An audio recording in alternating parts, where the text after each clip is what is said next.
നിങ്ങളുടെ ജീവിതത്തിൽ ഏറ്റവും പ്രധാനപ്പെട്ട ഒരു ആഗ്രഹം നിങ്ങൾക്ക് നടക്കണമെങ്കിൽ, ഏറ്റവും പ്രധാനപ്പെട്ട ഒരു ആവശ്യം, ഒരു പ്രധാന കാര്യസാധ്യം നിങ്ങൾക്ക് നടക്കണമെങ്കിൽ, അതിന് ഏറ്റവും പ്രയോജനകരമായിട്ടുള്ള ഒരു വഴിപാടാണ് ഈ പറയുന്നത്.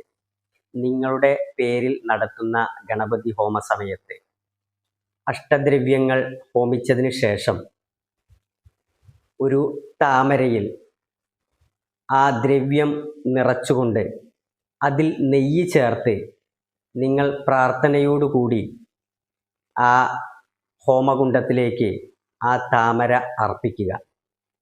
അതിനുശേഷം അതിൻ്റെ പ്രസാദം നിങ്ങൾ സ്വീകരിച്ചു കഴിഞ്ഞാൽ തീർച്ചയായിട്ടും നിങ്ങളുടെ ഏറ്റവും പ്രധാനപ്പെട്ട നിങ്ങൾ ആഗ്രഹിച്ച കാര്യം നടക്കാൻ ശ്രീ ഗണപതി ഭഗവാൻ നിങ്ങളെ അനുഗ്രഹിക്കുന്നതായിരിക്കും. പ്രത്യേകം ശ്രദ്ധിക്കേണ്ടത്, മറ്റൊരാൾക്ക് പ്രയാസകരമായിട്ടുള്ള ദോഷകരമായിട്ടുള്ള ഒരു ആഗ്രഹങ്ങൾക്കും ഇവിടെ പ്രാധാന്യം കൊടുക്കരുത്. നമ്മുടെ ഉയർച്ചയ്ക്കും നമ്മുടെ പ്രധാനപ്പെട്ട ആവശ്യത്തിനുമായിരിക്കണം മുൻഗണന എന്നുള്ളതാണ്.